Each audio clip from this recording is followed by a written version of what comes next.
সতেজ টিভি সুন্দরের জয়গানে আপনাকে স্বাগত। আল্লাহ পাক রব্বুল আলামিন মুমিন বান্দা নবীর আশিক তাদেরকে দুটো আদেশ দিলেন। এক নম্বরে তাকওয়া অর্জন করো।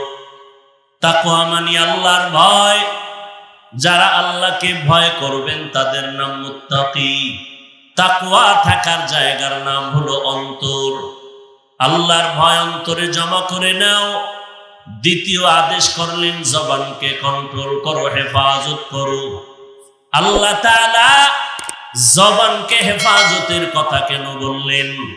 হাত হেফাজতের কথা কেন বলেন নাই? চোখের হেফাজতের কথা এখানে কেন বলেন নাই? এর একমাত্র কারণ হলো জবান শরীরের মধ্যে এমন একটা অংশ, যেই অংশটাকে কোনোভাবেই বেলেটের মতো ধারালো কন্ট্রোল করা বড় কঠিন। হাত অন্যায় করে হাত বেঁধে দাও, অন্যায় থেকে হাত ফিরে যাবে। চোখ অন্যায় করে চোখের সামনে পট্টি লাগায় দাও, তোমার চোখের অন্যায় বন্ধ হয়ে যাবে। কান অন্যায় করে কানের মধ্যে পর্দা লাগাও, কানের অন্যায় থেকে বিরত হয়ে যাবে। পা অন্যায় করে পা দুটো বেঁধে দাও, অন্যায়ের পথ থেকে পা ফিরে যাবে। কিন্তু জবান যদি অন্যায় করে, এটাকে রশি দিয়েও বেঁধে রাখা যায় না, কষ্টে লাগানো যাবে না। এটা বেলেটের মতো চারপাশে ধার আছে। ডান দিকেও জিহ্বা নাড়াও কাটবে, বেলেট ডানে টানো বামে টানো সামনে টানো পেছনে টানো কাটবে।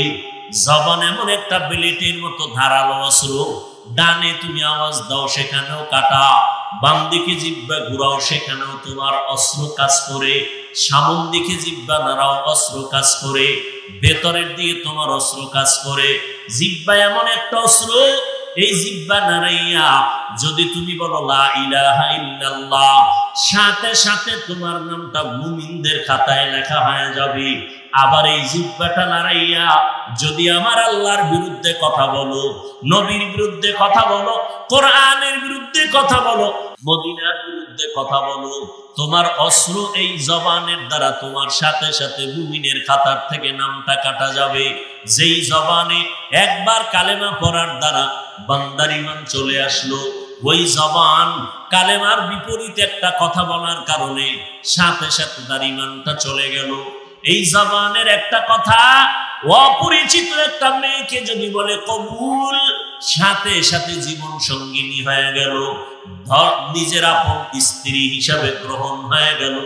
আবার একই জিহ্বা নাড়াইয়া যদি স্ত্রীটাকে বলে তালাক দিয়ে দিলাম, জীবনের তোর স্ত্রী তোমার থেকে আলাদা হলো, যদি মরিয়াও যায় দেখার কোনো রাস্তা খোলা নাই। এই জিহ্বার কথায় মানুষের অন্তর খুশি হয়, আবার এই জবানের কথায় মানুষের অন্তর কষ্ট পায়। এরে নবীর উম্মতের দল, এজন্য আমার আল্লাহ আমার নবীকে বলেন, ও নবী সবার সাথে উম্মতের সাথে সুন্দর আচরণ করবেন। আমার নবী মাত্র 23 বছরের মধ্যে গোটা দুনিয়াটাকে কন্ট্রোলের মধ্যে নিছেন। একমাত্র পাওয়ার হলো জবানের সুন্দর ব্যবহার। আল্লাহ কয় জবানকে কন্ট্রোল করো।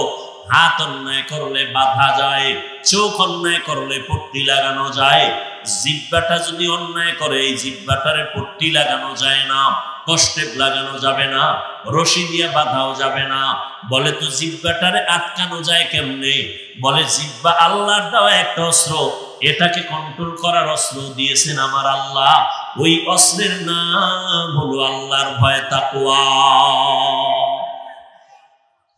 যেই বান্দা আল্লাহর ভয় অন্তরে জমা করে চলবে, ওই বান্দা কথা বলার আগে হিসাব করবে কোন কথায় আমার আল্লাহ খুশি হবেন, কোনটা বেজার হবেন।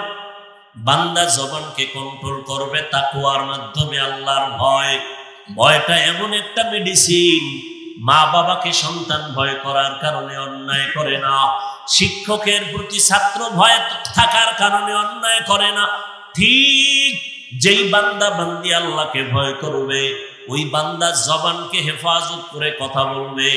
এমন কথা বলবে না যে কথায় আল্লাহ বেজার হয়ে যাবে, এমন কথা বলবে না যে কথা ঈমান চলে যাবে, এমন কথা বলবে না যে কথা ইসলামের উপরে আক্রমণ আসবে।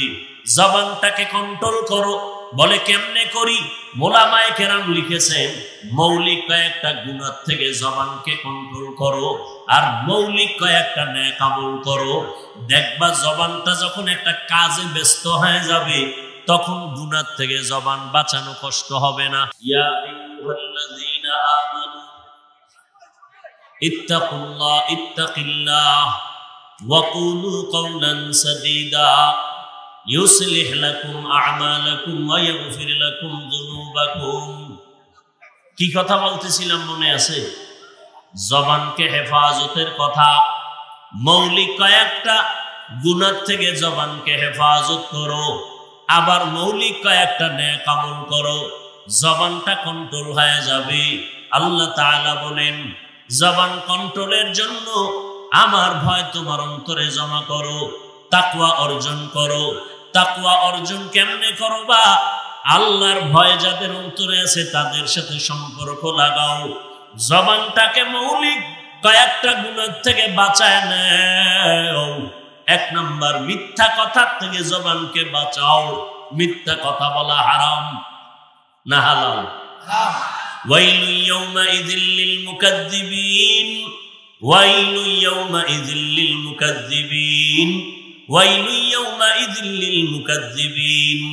আল্লাহ বারবার বলেন মিথ্যাবাদীর জন্য ওয়াইল নামক জাহান্নাম, মিথ্যাবাদীর জন্য ওয়াইল নামক জাহান্নাম। সত্য কথা বলো রে নবীর আশিক। কেমন একজন নবীর উম্মত আল্লাহ আমাদের বানিয়েছেন। আমার নবী রাহমাতুল লিল আলামিন 63 বছর হায়াতে কোনোদিন মিথ্যা কথা বলেন নাই, কোনোদিন জবান দ্বারা গালি দেন নাই, জবানের মাধ্যমে গালির জবাবও দেন নাই। ও সিলেটের মুসলমান, এমন একজন নবী পাইয়াও নিজের আদর্শ নবীর অনুকূলে আনতে পারলা না। সারা দুনিয়া তালাশ করে দেখো, আমার নবীর তুলনার মতো একজন কোন মনীষী পাইবা নিজে মিথ্যা কথা জীবনে বলে নাই। একজন আমার নবী, যে নবী 63 বছর হায়াতে মিথ্যা বলেন নাই। দুশমনরা, মুশরিক, কাফের, বেঈমানেরা পর্যন্ত নবীকে আল আমিন উপাধি দিয়েছে। আল্লাহ বলেন মিথ্যা বলার থেকে জবানকে বাঁচাও।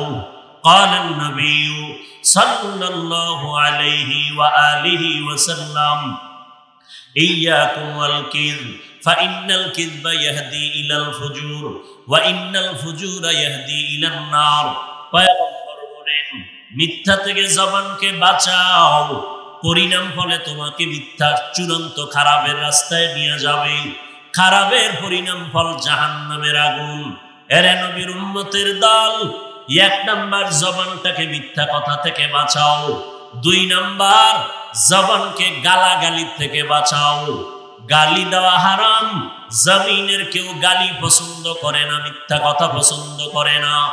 আল্লাহ তাআলা কোরআনে বলেন কুল্লি ইবাদি ইয়াকুলুল্লাতী হিয়া আহসান ইন্নাশ শাইতানা ইয়ানযাগু বাইনাহুম ইন্নাশ শাইতানা কানা লিল ইনসানি আদুওয়াম মুবিনা।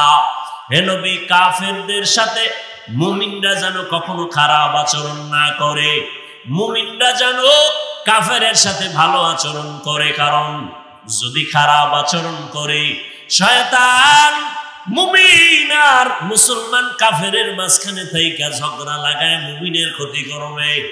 এমনকি আমার নবীকে আল্লাহ নিজে বলেন ফাবিমা রাহমাতিম মিনাল্লাহি লিনতা লাহুম ওয়ালাউ কুনতা ফাদ্দান গালিযাল কলবি লানফাদ্দু মিন হাওলিক।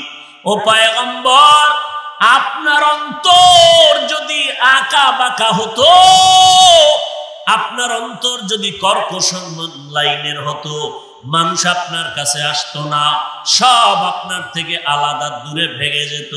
কিন্তু আপনার ব্যবহার এত সুন্দর যে কারণে দুশমন এসে আপনার বন্ধুতে পরিণত হয়ে যায়। মুমিনকে জানায় দেন কাফেরের সাথে যেন খারাপ আচরণ না করে। قال النبي صلى الله عليه وآله وسلم سباب المسلم فسوق وقتاله كفر। পয়গম্বর বলেন হে উম্মত, এক মুমিন আর এক মুমিনকে গালি দেওয়া পাপিষ্টের কাজ, এক মুমিন আর এক মুমিনের বিরুদ্ধে জিহাদের ঘোষণা দেওয়া বেদিনদের কাজ।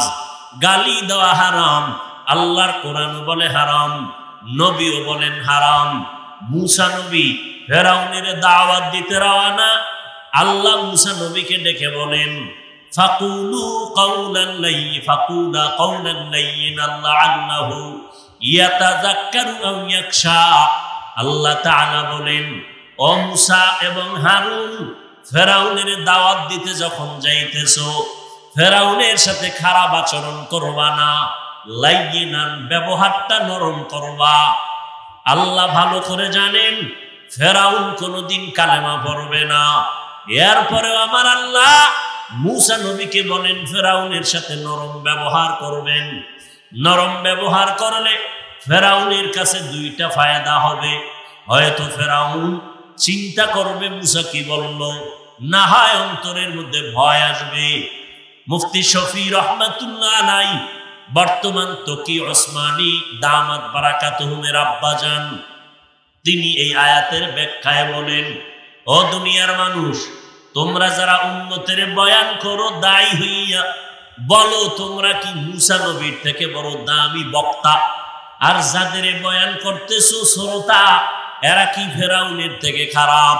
খারাপ না, বক্তারাও মুসা নবীর থেকে দামি না, শ্রোতারাও ফেরাউনের লাইনের না।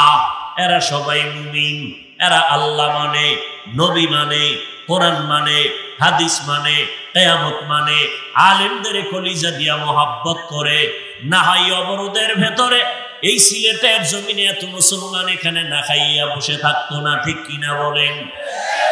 ইলমে রায়ে জাজু করদান বেহিসাব, খলকে রাদাদান জওয়াবে বাসওয়াব, হক না দারত দোস্তে খলকা জারেরা, মিস্তে খাসলত একে দিনদারেরা। ওলামায়ে কেরামদের মোহাব্বত করে মুফতি শফি রহমাতুল্লাহ আলাইহি বলেন, মুসা নবীকে যদি আল্লাহ নরম কথা বলতে বলে, তুমি বক্তা, ফেরাউনের তো দাওয়াত দাও না, হিন্দু পাড়ায় গিয়া দাওয়াত দাও না, খ্রিস্টানদের গির্জায় গিয়া দাওয়াত দাও না, তুমি মুসলমানদের দাওয়াত দাও। তোমার সামনে যে শ্রোতারা আসছে, এরা তোমার গায়ের জোরে বাহাদুরিতে আসে নাই, দয়া করে আল্লাহ তাআলা পাঠাইছে। মুসা নবীরে যদি আল্লাহ বলেন বেঈমান ফেরাউনের সাথে ব্যবহারটা ভালো করো, নরম ব্যবহার করো, তাহলে আমাদের তো হাজার হাজার কোটি গুণ বেশি বেশি নরম ব্যবহার করা দরকার। আল্লাহ বলেন জবানকে কন্ট্রোল করো, জবানের মাধ্যমে গালি দেওয়া বন্ধ করে দাও।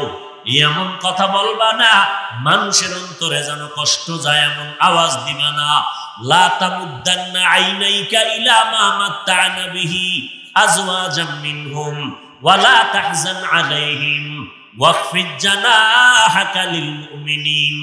ও নবী, কাফের বেঈমানের অট্টালিকা দেখে ভয় পাবেন না, এদের জনবল আর ধনবল দেখে আপনি পেরেশান হবেন না। মুমিনদের বেলায় আপনার হৃদয়টাকে আপনি বিছাইয়া দেন, বিনয়ের সাথে ডানা মেলে দেন, দিলটারে এত বড় বানাবেন সবাই যেন আপনার কোলের সাথে বুকের সাথে বুক লাগাইতে পারে। দিলটা এমন বড় বানায় দেন, সংকুচিত দিল নিয়ে চলা যাবে না। মিথ্যা কথা থেকে জবানকে বাঁচাও, গালাগালির থেকে জবানকে বাঁচাও। 3 নাম্বার, গীবত শিকায়াত থেকে জবানকে বাঁচায় নাও। ওয়াইলুল লিকুল্লি হুমাযাতিল লুমাযা, ওয়াইল নামক জাহান্নাম, যারা মানুষের গীবত করে, মানুষের নামে নামে বানায়া অপবাদ দেয়, এদের জন্য ওয়াইল নামক জাহান্নাম, বড় মারাত্মক একটা জাহান্নামের নাম ওয়াইল নামক জাহান্নাম। গীবত শিকায়াত থেকে বাঁচাও, গীবত করবা না, জবানে আঙ্গুল দিয়া ফেসবুকে কারো বিরুদ্ধে লিখবা না। বিশেষ করে আমার কলিজার যুবকদের বলি, রে যুবক, যদি তুমি জানো ওই ব্যক্তি আলেম, যে লাইনের হোক, আমি তোমার পায়ে হাত রেখে বলে গেলাম, সিলেটের মানুষ, আমার আল্লাহ বিচারক আছেন। আমার আল্লাহ নমরুদের যদি একটা অসুস্থ মশা দিয়ে ধ্বংস করতে পারেন, ওই আল্লাহ এখনো আছে না নাই? অতএব আল্লাহর উপরে ছেড়ে দিবা, আজকে থেকে পাক্কা ওয়াদা করবা, যে লাইনের হোক না কেন, যদি জানতে পারো লোকটা আলেম, কোনদিন জবানে বিরোধিতা করবা না, আঙ্গুল দিয়ে কিছু লেখবা না। যদি লেখো, আলেমের ক্ষতি যা হবে তার থেকে 1000 গুণ ক্ষতি তোমার মরার আগেই হবে, লিখে নাও। অনুরোধ করে বলছি রে যুবক, ও সন্তান, মরার আগে যদি খোদার গজবে পড়িয়া ধ্বংস হতে চাও, সন্তানদের বলবো মা বাবার সাথে বেয়াদবি করো, মরার আগেই দেখবা তুমি বিছানায় ধ্বংস হয়ে গেছো, না হয় গাড়ির নিচে পড়ে তোমার পাও ভেঙ্গে পঙ্গু হয়ে গেছো। এই ছাত্ররা, যদি মরার আগে ধ্বংস হতে চাও, কসম, আল্লাহর কসম একবার, আল্লাহর কসম 2 বার, আল্লাহর কসম 3 বার, ওয়াল্লাহি বিল্লাহি তাল্লাহি, আল্লাহর কসম, যদি কোন ছাত্র মরার আগে পঙ্গু হইয়া বিছানায় কষ্ট পেতে চাও, শিক্ষকের সাথে বেয়াদবি করবি, কসম, মরার আগেই তুই বিছানায় পঙ্গু হইয়া বিছানায় ভুগতে থাকবি। আল্লাহর কসম, মরার পরে না, মরার আগেই আল্লাহ তোরে ধ্বংসের বিছানায় ফালাবে। উম্মত যদি ধ্বংস হইয়া বিছানায় ভুগতে থাকো, যদি মনে চায় আমি ওয়াকালে মরবো, আমি বিছানায় পড়ে ধুকে ধুকে কষ্ট পাবো, আলেমদের বিরুদ্ধে লেখালেখি করো, দেখবা অল্প টাইমে তোমার ধ্বংস নেমে আসবে। অতএব আমি বলবো রে বাবা, ওয়াদা করো, আলেমের বিরুদ্ধে কোনোদিন লেখবা না, কিছু বলবা না, তবে হেদায়েতের মালিক আমার আল্লাহ। 13টা বছর আমার নবীর নিখুঁত বয়ান আবু জাহাল শুনলো, দেখলো, কালেমা পড়ে নাই। আর ওমরের মতো বান্দা নবীর গর্দান কাটতে আসিয়া নবীর কাছে এসে কালেমা পড়ে মুসলমান হয়ে গেল। হেদায়েতের মালিক আমার আল্লাহ। কোন ব্যক্তির হাতে হেদায়েতের চাবি দেওয়া হয় নাই, বক্তার কাছে হেদায়েত নাই, বয়ানের মধ্যেও হেদায়েতের গ্যারান্টি নাই। এরে নবীর উম্মতের দল, অতএব বুঝানোর দায়িত্ব, বলার দায়িত্ব, বেয়াদবি ক্ষমা চেয়ে নিচ্ছি। আমি বিনয়ের সাথে বলতে চাই, ও কলিজার যুবকেরা, লেখাপড়া করো, স্কুলে কলেজে মাদ্রাসায়, একজন ভালো আলেম হও, একজন উম্মতের দায়ী হও। মানুষ যেন তোমার ব্যবহারে দোয়া করে, তোমার ব্যবহার পাইলে যেন আলেমরা দোয়া করে, তোমার ব্যবহার পাইলে যেন ছাত্র ভাইরা দোয়া করে। ও কলেজের ছাত্র ভাই, ডাক্তার হও তবে আদর্শ ডাক্তার হইও, ইঞ্জিনিয়ারিং পড়ো তবে আদর্শ ইঞ্জিনিয়ার হও। তোমার মা বাবা যেন কলিজা ভরে তোমার ব্যবহারে দোয়া করে, তোমার ব্যবহার পাইয়া যেন আলেম ওলামারা দোয়া করে, তোমার ব্যবহারে যেন এলাকার মুরব্বীরা দোয়া করে। এমন ব্যবহার খারাপ করবা না যাতে মানুষ বরদোয়া করে। মানুষের বরদোয়ার অ্যাকশনটা মরার আগেই চালু হয়ে যাবে। রসুলের হাদিস, 2টা অন্যায় আছে, যেই অন্যায় করলে মরার আগে শাস্তি হবে দুনিয়ায়। একটা অন্যায় মা বাবার সাথে বেয়াদবি, আর একটা হলো জুলুম করা। যারা অন্যায় ভাবে কারোর উপরে জুলুম করবে, চাই বড় হোক বা ছোট হোক, ছোটর উপরে জুলুম, বড়র উপরে জুলুম, যারা জুলুম করবে জুলুমের বিচারটা মরার আগেই হবে। অতএব জবানটাকে হেফাজত করো, এক মিথ্যা কথা বন্ধ করে দাও। পারি না শয়তান আমাকে ধোঁকা দেয়। রব্বে কারীমের কাছে বলো, আল্লাহ আজকে থেকে নিয়ত করলাম আর মিথ্যা কথা বলবো না, তুমি যদি তৌফিক না দাও আমি পারবো না। আল্লাহ আমাদের মিথ্যা থেকে জবানকে হেফাজতের তৌফিক দান করেন, গালাগালির থেকে জবানকে হেফাজতের তৌফিক দান করেন, গীবত শিকায়াত থেকে হেফাজতের তৌফিক দান করেন। ওই যুবকের আমি জিজ্ঞাসা করতে চাই, আমি কখনো হাত উঠাইয়া ওয়াদা নেওয়ার পক্ষে না, কোনো ওয়াজে আমি নিতে চাই না, তবে আজকে আমি হাত উঠাইয়া ওয়াদা নিব। কোন যুবক ওয়াদা করতে পারবা গলায় ছুরি আসলে মরে যাব, কোনদিন ফেসবুকে আলেমের বিরুদ্ধে লিখবো না, কোনদিন জবান দিয়ে আলেমের বিরুদ্ধে কথা বলবো না। কারা কারা পারবা হাত দেখাও। আয় আল্লাহ আমার কলিজার যুবকদের হাতগুলো কবুল করো, জোরে বলেন আমিন। এক, মিথ্যা কথা বলবো না। দুই, গালাগালি করবো না। তিন, জবানের দ্বারা কারো গীবত শিকায়াত করবো না। এই মিয়া, তুমি আলেমের, আচ্ছা আমার বিরোধিতা করো, তোমারে কেউ ফিরাবে না, কিন্তু ক্ষতি কি আমার হয় না তোমার? কথা বলেন না, আমার বিরোধিতা করে ক্ষতি করতে পারছে কেউ? কথা বলেন না কেন? পারছে। তো তুমি কেন নিজের ক্ষতি টেনে আনলা? তোমার কি আর কাম নাই দুনিয়ায়? তোমার আব্বা আম্মার খেদমত করছো কয়দিন? তুমি লেখাপড়া করে পরীক্ষায় ভালো নাম্বার পাওয়ার চেষ্টা করছো কতদিন? তোমার জীবনের কোনো দাম নাই তুমি মনে করতেছো? পশুর মতো তোমার জীবন, খাইলা লইলা ঘুমাইলা শেষ। জীবনে মা বাবার বরদোয়া, হুজুরদের বরদোয়াই নিলা, এটাই তোমার সফলতা?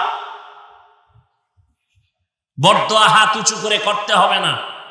বেয়াদবি করবা, ফয়সালা আসমান থেকে নেমে আসবে, জমিনওয়ালারা ফিরাতে পারবে না। কোনো বরদোয়া করা লাগে না। জায়গা মতো বেয়াদবি করলে আল্লাহ তো ওয়াদা করেছেন, রসুল ওয়াদা করেছেন, দুইটা অন্যায় করলে মরার আগে শাস্তি হবে। মায়ের সাথে বেয়াদবি, বাবার সাথে বেয়াদবি, আর কারো সাথে জুলুম। বড় মারাত্মক। একজন আল্লাহর বান্দি, নারী না পুরুষ? কথা বলেন। জীবন ভর নেক আমল করেছে, কোনো গুনাহ করে নাই, কিন্তু জীবনের শেষ সময় একটা অপরাধ করেছে সামান্য। কি? একটা বিড়ালকে বেঁধে রেখেছে খাঁচায়, বিড়ালকে খানা নিজেও দেয় নাই, বিড়ালটা অন্য ঘরে গিয়ে খাবে সেই সুযোগও দেয় নাই। বিড়ালটা ধুকে ধুকে না খেয়ে মরে গেল। রাসূল সাহাবাদেরকে বলেন, আল্লাহর গাইবী আওয়াজ আসলো, হ্যাঁ নারী, জীবনের সব নেক আমল বরবাদ হয়ে গেছে। একটা বিড়ালকে কষ্ট দিয়ে সব আমল শেষ।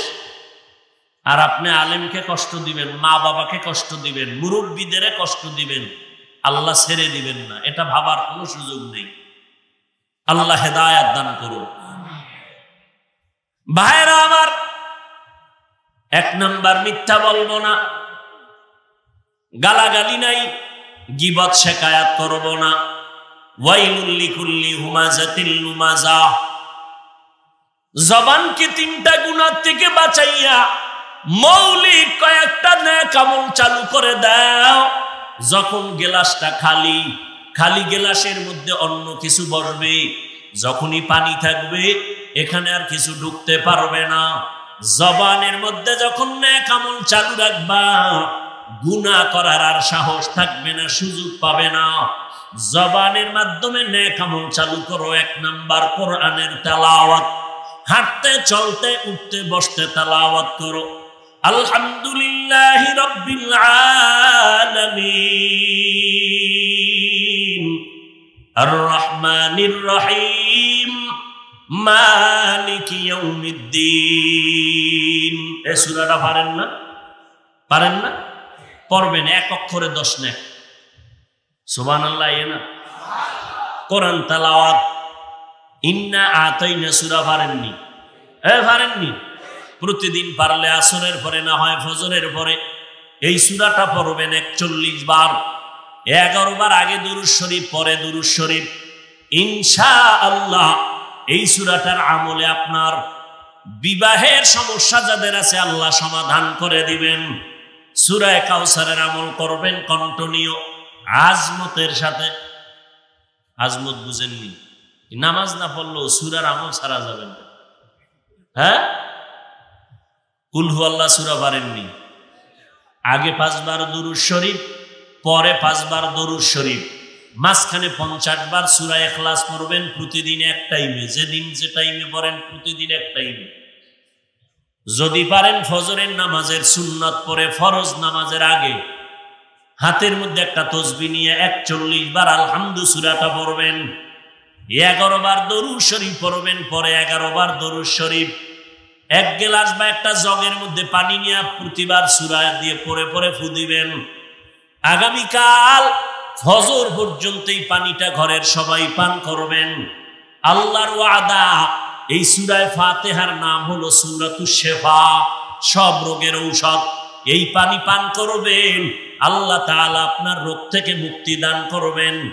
একটু আগেই বলেছি, আপনার বিশ্বাস যেমন ফলাফলটাও তেমন। 100% বিশ্বাস থাকবে, 100% আপনার ফলাফল হবে।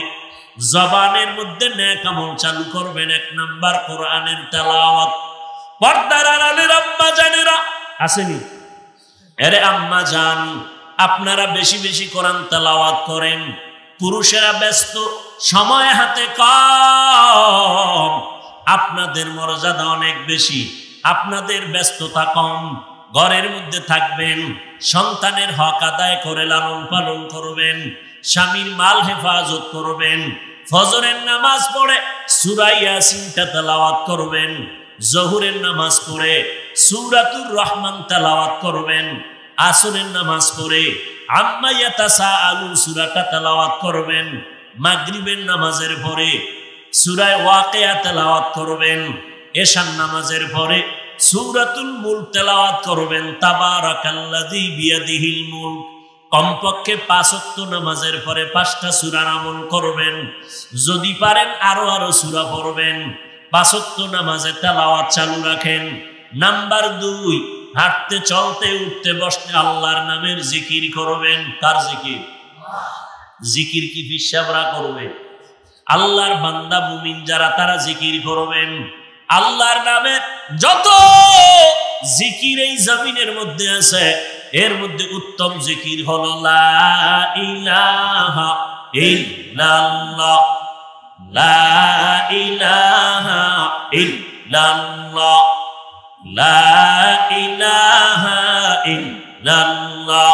হাতে করো হাতের কাম, পায়ে করো পায়ের কাম, জবানে শুধু বলো হে মুমিন আল্লাহ তাআলার জাতি নাম। লা ইলাহা ইল্লাল্লাহ, লা ইলাহা ইল্লাল্লাহ।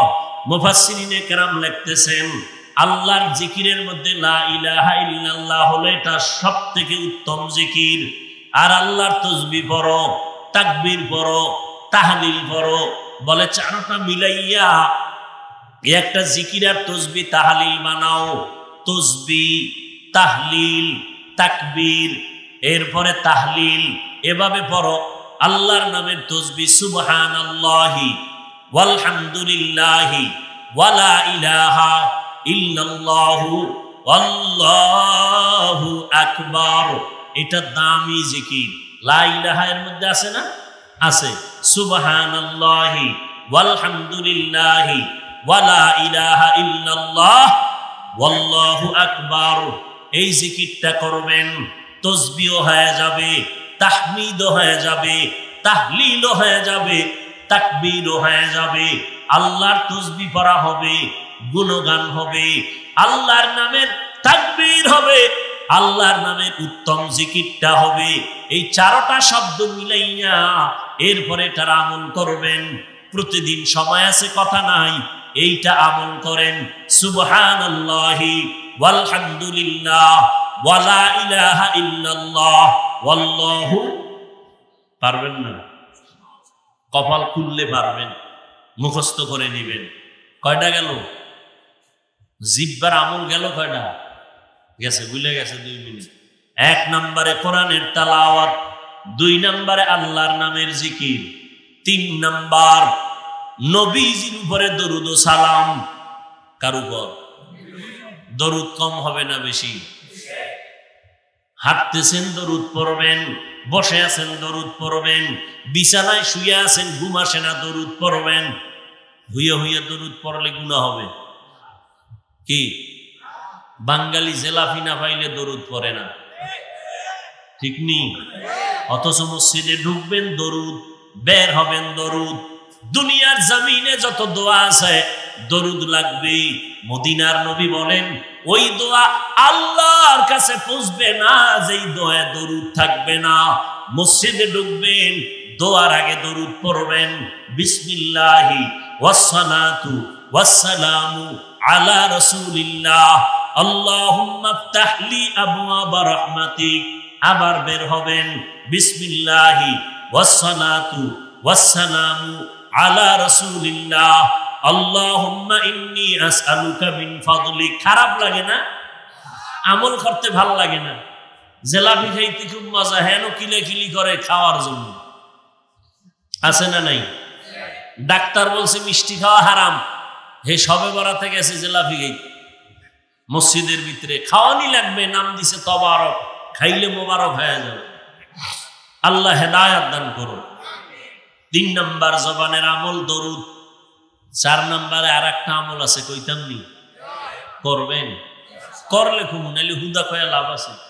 করবেন, পাক্কা নিয়ত করবেন। আরে ভাই আমল করবেন, আপনার লাভ। এই কোটি টাকার ঋণী হয়ে গেছেন, আদায় করতে পারেন না, আল্লাহর কোরআন টেবিলে আমার সামনে, কসম আল্লাহ, এই আমলটা করেন ইয়াকিনের সাথে, অধীর আগ্রহে, একাগ্রতার সাথে, আপনার ঋণ থাকবে না। আপনি যদি চিন্তা করেন এই দেয়নি ঋণ আদায়, তো মোড় হইতো। যেমন ইয়াকিন তেমন ফলাফল। 4 নাম্বার আমল জবানের ইস্তেগফারের আমল। আল্লাহ পাক রব্বুল আলামিন নবীকে আদেশ দিয়েছেন ইস্তেগফারের আমল করো, দৈনিক 100 বার ইস্তেগফার, আস্তাগফিরুল্লাহ আস্তাগফিরুল্লাহ আস্তাগফিরুল্লাহ। ইস্তেগফারের আমল করবেন, ঋণ আদায় হবে। ইস্তেগফারের আমল করবেন, গুনাহ মাফ হবে। ইস্তেগফারের আমল করবেন, আল্লাহ গায়বী খাজানা থেকে রিজিকের ব্যবস্থা করবে। বিশ্বাস আসেনি? থাকলে প্রতিদিন কমপক্ষে কয়বার? 100 বার পড়বেন। মাঝে মাঝে বিড়িও টানবেন। হ্যাঁ, বিড়ি টানলে আল্লাহ খুশি হয় না? মেশকো আম্বরের ঘেরান আসে না? বিড়ি টানলে ঠোঁটগুলো লাল হয় না? কেন টানেন বিড়ি? লাভ কি বলেন? যৌবন বাড়েনি? বলেন তো আমিও টানব, বাড়ে? বরং সব কোম্পানি লেখছে ধূমপান বিষপান মৃত্যু ঘটায়, এরপরও টানে বাঙালি। মোনাজাতের আগেও বিড়ি, মোনাজাতের পরেও বিড়ি। আল্লাহ সবাইকে হেদায়াত দান করুন। জবানের 4টা আমল। 1 নাম্বার কোরআন তেলাওয়াত। 2 নাম্বার যারা বলেন আমরা কোরআন পড়তে পারি না, চালাকি করবেন না। কুল হুয়াল্লাহ সূরা পড়েন, এটারে বারবার পড়বেন।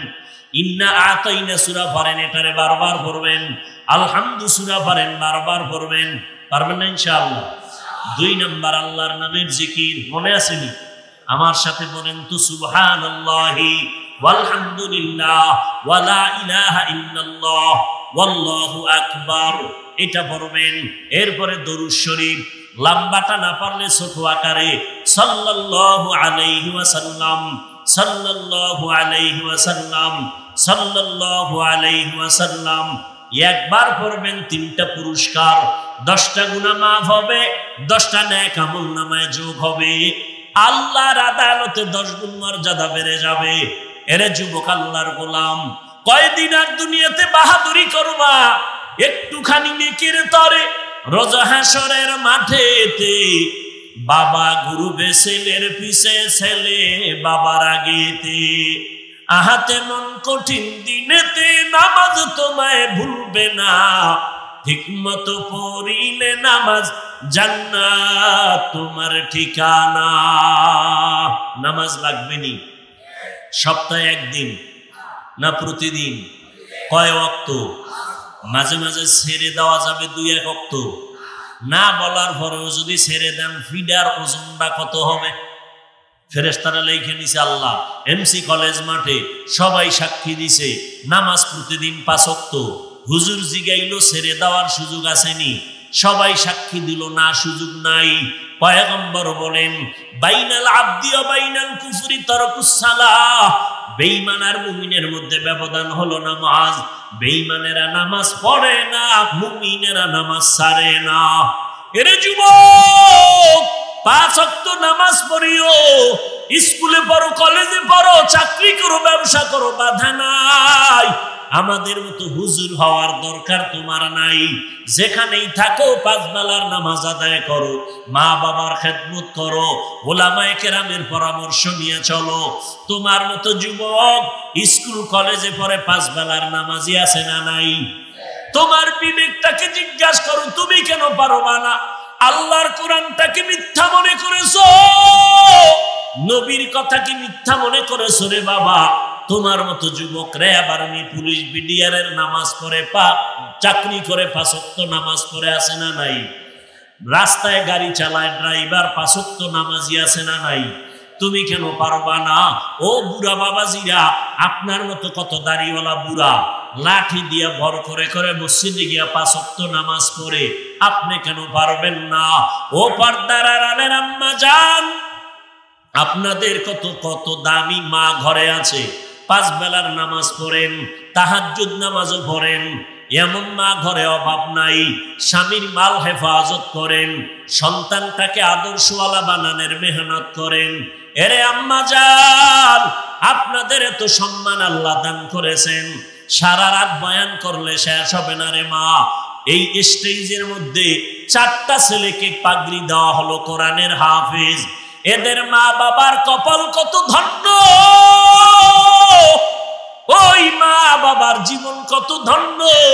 কিয়ামতের ময়দানে আল্লাহ বলবে, কোরআনওয়ালা কোরআন তেলাওয়াত কর, আমি আল্লাহ নিজে কুদরতের আওয়াজ কানে লাগায় শুনতে থাকবো, আমার সামনে কোরআন পড়ো। এরে আম্মা জান, মনটা কি চায় না একটা কোরআনওয়ালা সন্তানের মা হয়ে কবরে যাবেন? সন্তানটার স্কুলে পড়াবেন, বাধা নাই, ডাক্তার বানাবেন আলহামদুলিল্লাহ, ইঞ্জিনিয়ার বানাবেন আলহামদুলিল্লাহ, তবে কোরআনটা পড়াইয়া দেন, আদর্শ ডাক্তার বানাবেন, আদর্শ ইঞ্জিনিয়ার বানাবেন। আপনি মরিয়া গেলে ওই ডাক্তার সন্তানটা কোরআন পড়ে পড়ে আপনার কবরে জিয়ারত করবে আর দোয়া করবে। এরে আম্মা জান, আপনার মতো কত মা নামাজ পড়ে, তাহাজ্জুদ পড়ে, পর্দা রক্ষা করে চলে, আপনি কেন পারবেন না রে আম্মা? এখন থেকে তওবা করে নেন, আর কখনো নামাজ ছাড়বেন না, বেপরদায় চলবেন না। এই জমিনে যত ভালো ভালো সন্তান, এই সিলেটের এসপি সাহেবের ব্যবহার বলো ভালো, সিলেটের থানার ওসি সাহেবের ব্যবহার ভালো, এমপি সাহেবের ব্যবহার ভালো, চেয়ারম্যানের ব্যবহার ভালো। আল্লাহর কসম করে বলি, এই ভালো ভালো কিন্তু নিজের বাহাদুরি না, যত ভালো শুনতেছি সব হলো মায়ের অবদান। এসপি সাহেবের মায়ের কারণে এসপি সাহেবের আদর্শ ভালো, ব্যবহার ভালো, মায়ের অবদানের কারণে ওসি সাহেবের ব্যবহার ভালো, জবান ভালো। এরে আম্মা জান, এই জন্যই তো নবী বলেছেন, দুনিয়াতে নারীদের মতো দামি সম্পদ আর কোন জমিনে আর একটাও নাই। ইমাম গজালি বলতেছেন, ও দুনিয়ার মা, প্রত্যেকটা সন্তানের জন্য মা হলো প্রাথমিক শিক্ষিকা। সন্তান মাকে, মা সন্তানকে যা শিখাবে সন্তান তাই শিখবে। এরে আম্মা জান, সন্তানটাকে আদর্শওয়ালা ডাক্তার বানায় যান, অন্তর খুলে দোয়া করবেন, দোয়া করলেই তো সন্তান আগায় যাবে। ও যুবক, এখনো সময় আছে, তওবা করে নাও, মনেরে বুঝাইয়া দেখো, তোমার মতো কত যুবক নামাজ পড়ে, চাকরি করে, নামাজ পড়ে, লেখাপড়া করে, স্কুল কলেজে ব্যবসা করে, নামাজ পড়ে, তুমি কেন পারবা না? আল্লাহর কাছে মনে মনে তওবা করে নাও, আর বলো, হে দয়ার মালিক, আমার মতো যুবক যদি স্কুল কলেজে পড়ে, নামাজ পড়ে, আমি কেন পারি না? আমার কপাল বুঝি খারাপ। এই ময়দানে কত যুবক মোনাজাত দিয়া চোখের পানি ছেড়ে তওবা করে, আমার চোখে কেন পানি নাই?